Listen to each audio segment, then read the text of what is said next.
오늘 하나님께서 우리에게 주시는 말씀은 다니엘서 5장 1절에서 9절, 22절에서 28절 말씀입니다. 벨사살 왕이 그의 귀족 1000명을 위하여 큰 잔치를 베풀고 그 1000명 앞에서 술을 마시니라.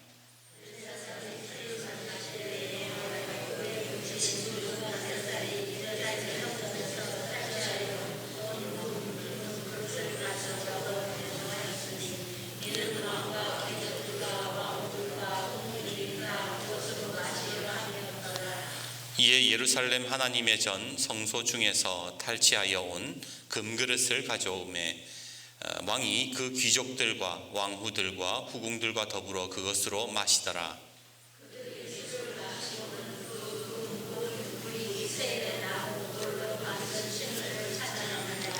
그때에 사람들의 손가락들이 나타나서 왕궁 촛대 맞은편 석회벽에 글자를 쓰는데 왕이 그 글자 쓰는 손가락을 본지라.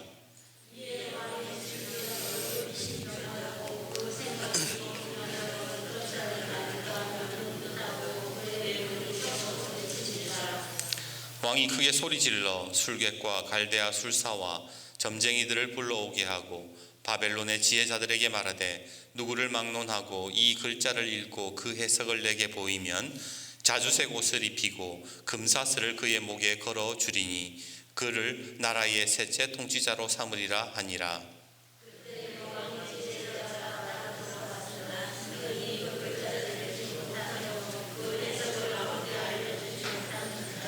같이요. 그러므로 벨사살 왕이 크게 번민하여 그의 얼굴빛이 변하였고 귀족들도 다 놀라니라.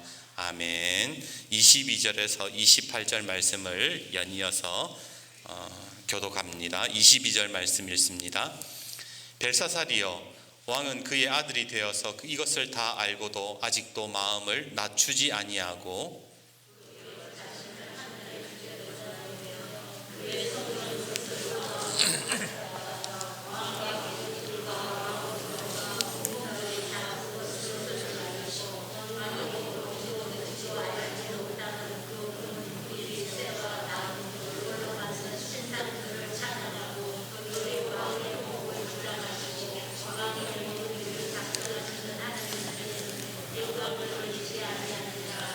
이러므로 그의 앞에서 이 손가락이 나와서 이 글을 기록하였나이다.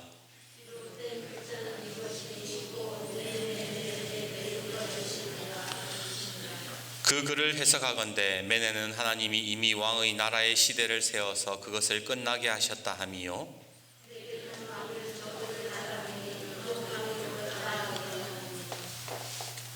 베레스는 왕의 나라가 나뉘어서 메대와 바사 사람에게 준 바 되었다 함이니이다 하니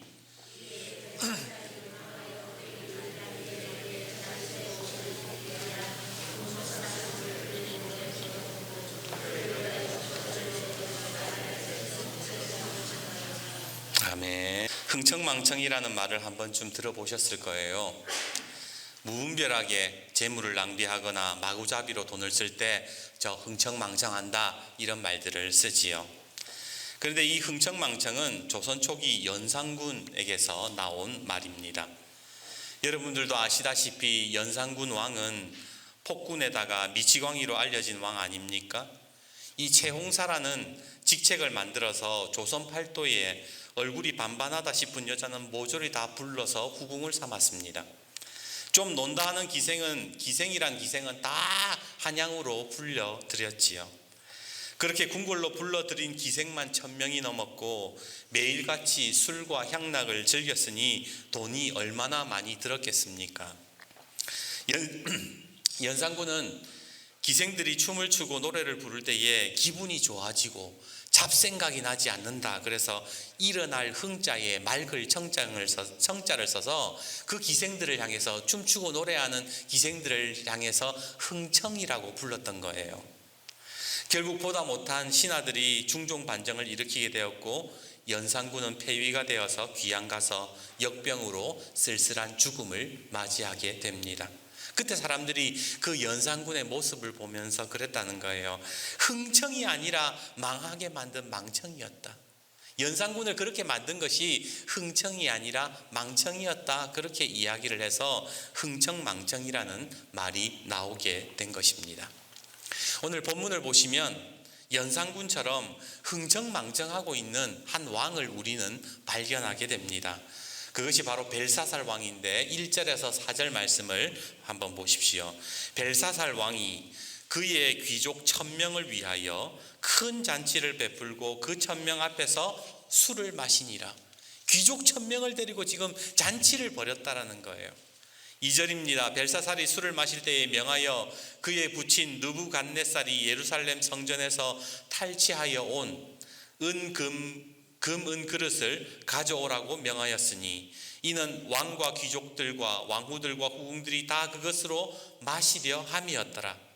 이에 예루살렘 하나님의 전 성소 중에서 탈취하여 온 금그릇을 가져오매 왕이 그 귀족들과 왕후들과 후궁들과 더불어 그것으로 마시더라. 그것이 그들이 술을 마시고는 그 금, 은, 구리, 쇠, 나무, 돌로 만든 신들을 찬양하니라. 지금 우리가 직접 보지는 않았지만 이미 상상만으로도 지금 얼마나 지금 이 잔치를 크게 벌리고 흥청망청하고 있는지가 느낌이 오지 않습니까? 게다가 교만하게도 하나님께 예배드리는 그 기물에다가 바로 술과 음식을 담아서 먹고 있었던 겁니다. 그런데 그렇게 흥청망청하는 순간에 이상한 일이 벌어져요. 그게 뭐냐면 5절을 보세요. 그때에 사람들의 손가락들이 나타나서 왕궁 촛대 맞은편 석회벽에 글자를 쓰는데 왕이 그 글자 쓰는 손가락을 본지라. 갑자기 그 큰 벽에다가 사람의 손이 나타나더니 막 무슨 글씨를 쓰는 거예요. 아니, 이게 도대체 무슨 현상이지? 그리고 저 벽에 있는 글자는 도대체 무슨 뜻이란 말인가? 하지만 그 글자의 의미를 아는 사람은 아무도 없었어요. 나라에서 내노라하는 점쟁이들, 술객, 술사들 다 불러 모았지만 그들도 모른대요. 그게 무슨 말인지도 모르겠대요. 그러자 왕비가 이런 말을 하는 거예요. 왕이시여, 이 나라에 다니엘이라는 사람이 있는데, 벨사살 곧 다니엘이라는 사람이 있는데 당신 아버지 느부갓네살이 그 사람을 누구보다 신뢰했습니다. 그 사람에게 물어보면 아마 이 벽에 쓰여진 글씨가 무슨 뜻인지 알려줄 거예요. 그렇게 다니엘을 불렀고 오늘 본문 22절부터 나오는 말씀이 다니엘이 바로 그 벽에 쓰여진 글씨를 해석하는 장면입니다. 자, 22절부터 24절의 말씀을 제가 현대인의 성경으로 읽어드릴게요. 우리는 개역개정 성경인데 좀 더 쉽게 풀어 쓴 현대인의 성경은 이렇게 되어 있습니다. 벨사살 왕이시여, 왕은 느부갓네살의 아들이 되어 이 모든 일을 알고도 겸손하게 자신을 낮추지 않고 오히려 하늘의 주를 거역하며 성전 그릇을 가져다가 귀빈들과 왕의 아내와 첩들과 함께 그것으로 술을 마시고 금과 은과 구리와 철과 나무와 돌로 된 신, 곧 보지도 듣지도 못하고 아무것도 알지 못하는 신들을 찬양했습니다. 그러면서도 왕은 왕이 살고 죽는 문제와 왕이 행하는 모든 일을 결정하시는 하나님께는 영광을 돌리지 않았습니다. 그러므로 하나님이 이 벽에다가 글을 쓰게 하셨습니다.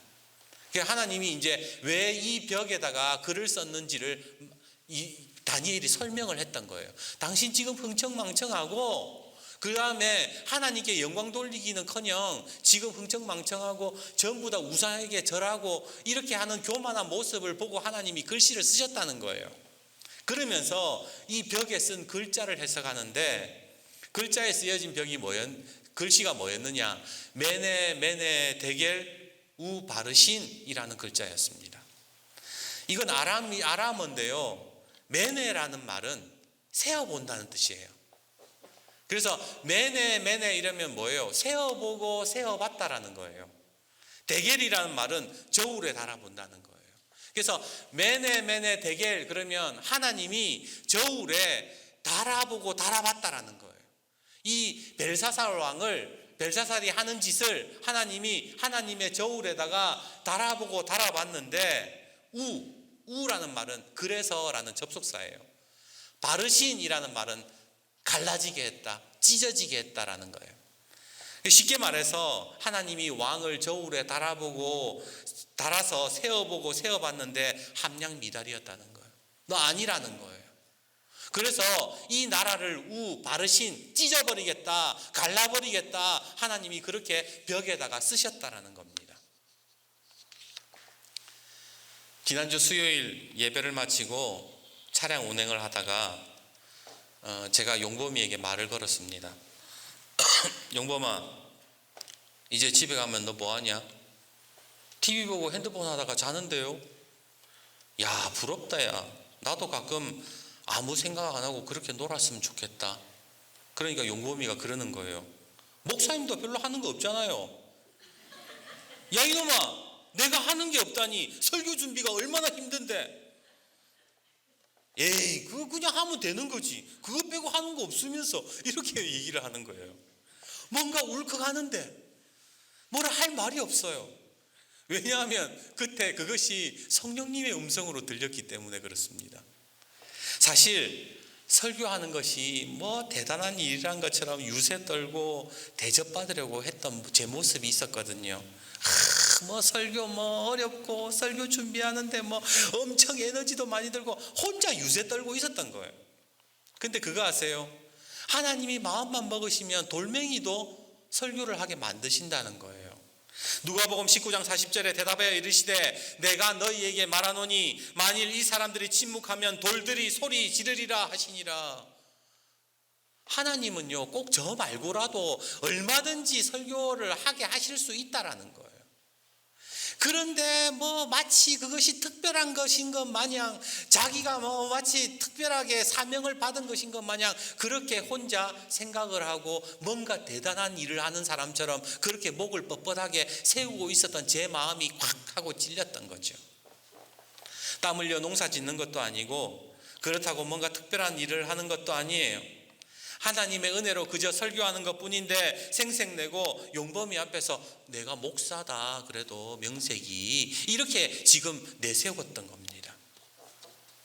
만약 하나님이 나를 저울에 달아보셨을 때에 저는 몇 점짜리 목사일까요? 그런데 하나님 저울 앞에서 아무리 생각해봐도 저는 함량 미달의 미숙아인 거예요. 여러분에게 여쭙겠습니다. 하나님이 여러분의 삶을 저울에 달아보셨을 때에 매네 대결 하셨을 때에 여러분은 그 앞에서 하나님의 저울 앞에서 당당하고 자랑스럽게 서 있을 수 있습니까? 하나님 저 예수 잘 믿었어요. 하나님께 영광 돌리면서 정말로 은혜롭게 살았어요. 그렇게 당당하게 말하실 자신이 있으십니까? 우리 마을은 저울이 마을입니다. 저울이라는 말이 저울에 단 것처럼 비가 정확하게 내려야 농사를 지을 수 있다고 저울이 마을이라고 마을이 되었다고 하지요. 그렇다면 이 저울이 마을에 우리 강덕교회는 하나님의 저울에 달았을 때에 우리 교회는 합당한 교회인가요? 순간 우리 교회의 아픈 상처가 생각이 났습니다. 얘기하고 싶지 않지만 매네 대겔 우 바르신 저울에 달아보았더니 아니라는 거예요. 그래서 하나님이 가르셨다. 그게 매네 대겔 우 바르신인 거예요. 우리 교회가 함량 미달이었던 것은 아닐까요? 책임을 묻고 누구를 탓하자는 것이 아닙니다. 목사인 저부터가 함량 미달인데 누구를 탓하고 무슨 문제를 삼을 자격이 있겠습니까?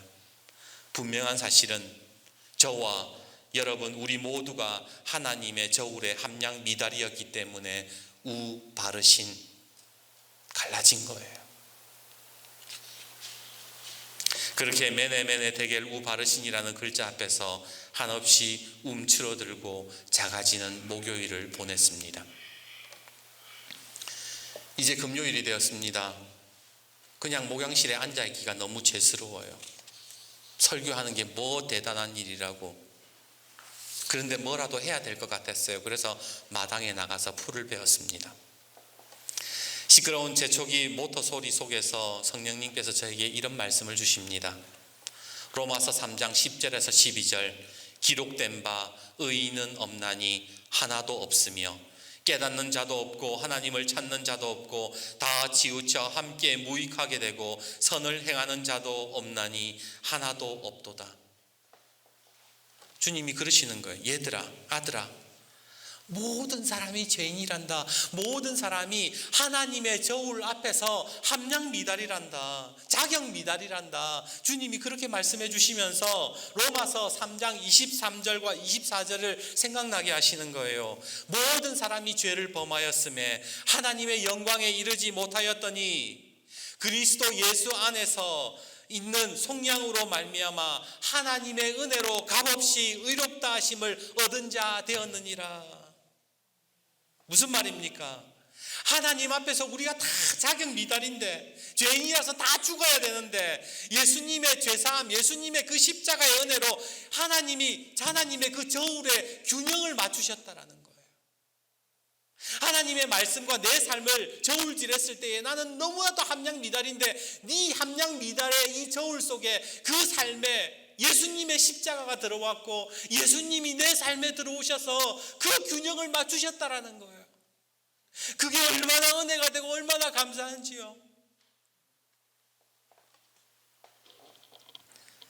우리는 하나님 앞에서, 하나님의 저울 앞에서 다 자격 미달, 함량 미달인데 예수님의 보혈로 십자가의 은혜로 이 교회를 주님은 붙잡아 주셨고 더 이상 갈라지지 않게 하셨던 거예요. 그래서 찬양을 불렀습니다. 설교구에 부를 찬양입니다.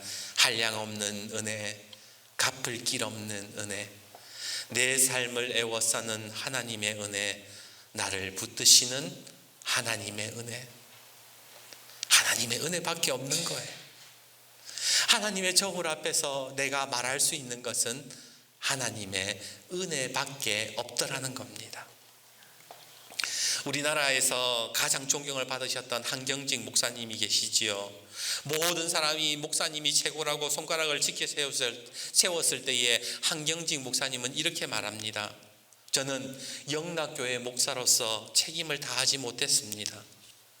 교인들이 어려움을 당할 때에 그들의 어려움에 동참하지 못했고 양떼를 두고 도망쳤고 그분을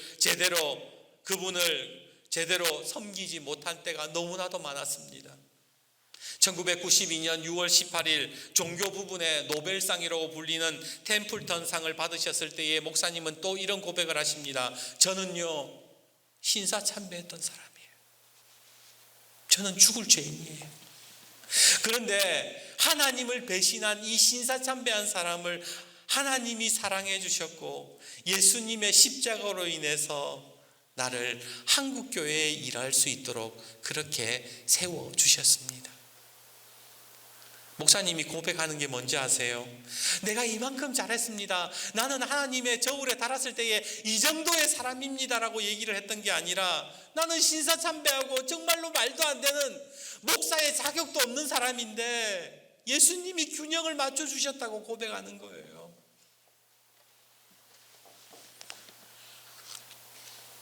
여러분의 삶은 어떻습니까? 여러분이 뭐 자격이 있어서 지금 예수 믿는지 아세요? 뭔가를 했기 때문에 구원받은지 아세요? 아니잖아요. 이사야 53장 5절과 6절은 이렇게 말씀합니다. 그가 찔림은 우리의 허물 때문이요 그가 상함은 우리의 죄악 때문이라. 그가 징계를 받음으로 우리는 평화를 누리고 그가 채찍에 맞음으로 우리는 나음을 받았도다. 우리가 다 양 같아서 그릇 행하여 각기 제 갈 길로 갔거늘 여호와께서는 우리 모두의 죄악을 그에게 담당시키셨도다.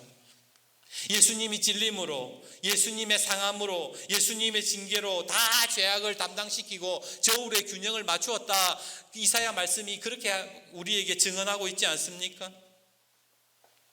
우리 모두는요 하나님의 저울 앞에서 합당한 사람이 아무도 없습니다. 그럼에도 불구하고 예수님의 십자가의 은혜로 여기에 서 있는 겁니다.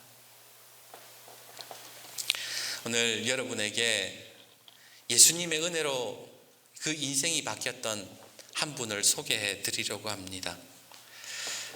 브라이언 박 목사님은 제가 예전에도 한번 예화로 언급한 적이 있는데, 미국 CTS를 비롯해서 국내 기독교 방송에서도 TV를 틀면 자주 만날 수 있는 분입니다. 콜링 갓, 미라클 이런 프로그램에 나오는 목사님인데, 이분의 신학 방침이 돌쇠 신학이에요. 돌쇠 신학. 옛날 머슴들을 가리켜서 돌쇠라고 표현을 했잖아요. 자신의 의지가 없는 머슴처럼 사사건건 하나님께 여쭙고 듣고 분별하고 그대로 순종하는 삶을 살아야 된다, 그렇게 강조를 하셨는데, 이 목사님이 어떻게 하나님을 만나게 되느냐, 집안이 완전히 불교 집안에다가 온 집안에 그 부적을 붙이는 그런 집안이었어요. 근데 이분이 이제 제가 영상을 준비했는데, 저작권 문제로 예전에 그 영상을 띄우려고 하니까 이 영상이 못 띄우게 되더라고요. 그래서 영상을 띄울 수 없어서 제가 아래에 유튜브 주소를 띄우고, 꼭 찾을 수 없어도 지금 유튜브 보시는 분들은 유튜브 검색창에 브라이언 박 목사 간증 편집본이라고 하면 보실 수가 있을 겁니다. 예수 믿는다는 게 뭘까요? 어떤 게 예수 믿는 거예요? 하나님 살아있다라고 그냥 믿는 게 예수 믿는 거예요? 매주 교회 잘 나오고 헌금 생활 잘하면 예수 잘 믿는 거예요? 아니에요. 진짜 예수 믿는 것은요, 하나님 저울 앞에서 도무지 나는 구제받을 수 없다는 죄인임을 자각하고 절망하는 사람, 그리고 그 절망 가운데서 예수님의 은혜를 경험하는 사람이 진짜 예수 믿는 사람이에요. 내가 살아가면서 내 삶에 예수님이 들어오셔가지고 말도 안 되는 인생 속에서 예수님과 함께 동행하는 인생이 진짜 예수 믿는 거예요. 예수님의 은혜가 너무 놀랍고 고마워서 예배하고 찬양하고 감격으로 살아가는 것, 그게 진짜 신앙이에요. 오늘 본문 말씀 다음인 오늘 다니엘서 5장 다음에 이 다니엘서 6장을 보면, 다니엘이요 이제 정권이 바뀝니다. 메네 데겔 우 바르신 이 말씀이 있고 난 이후에 이 바벨론이 망하고 페르시아가 바로 나라가 세워지지요. 왕도 바뀌고 정권도 바뀌고 정책도 달라졌습니다. 근데 다니엘은 안 바뀌어요. 다니엘은 그대로예요. 왜 변하지 않았느냐? 바로 독생자를 죽이시기까지 저울의 균형을 맞추시는 하나님의 은혜가 뭔지를 알고 있었기 때문에 그런 거예요. 그래서 사자굴에 들어갈 것을 알면서도 창문 열어놓고 하루 3번 하나님께 기도하고 사자굴에 들어가서도 두려워하지 않습니다. 저는 오늘 저와 여러분의 삶에 하나님의 은혜를 경험할 수 있는 그러한 기적이, 그러한 축복이 있기를 주님의 이름으로 축복합니다. 무엇보다도 하나님을 믿는다는 것은 예수님이 내 삶에 들어오셔서 그 하나님의 저울의 균형추를 맞추셨다는 것, 그 은혜를 알고 살아가는 사람이 진짜 예수 믿는 사람이랍니다. 그러기에 오늘 저울질하시는 하나님 앞에서 오히려 예수님의 십자가의 은혜를 누리고 삶의 자리에서 믿음으로 살아가는 우리 강덕교회 성도님들이 되시기를 주님의 이름으로 축복합니다.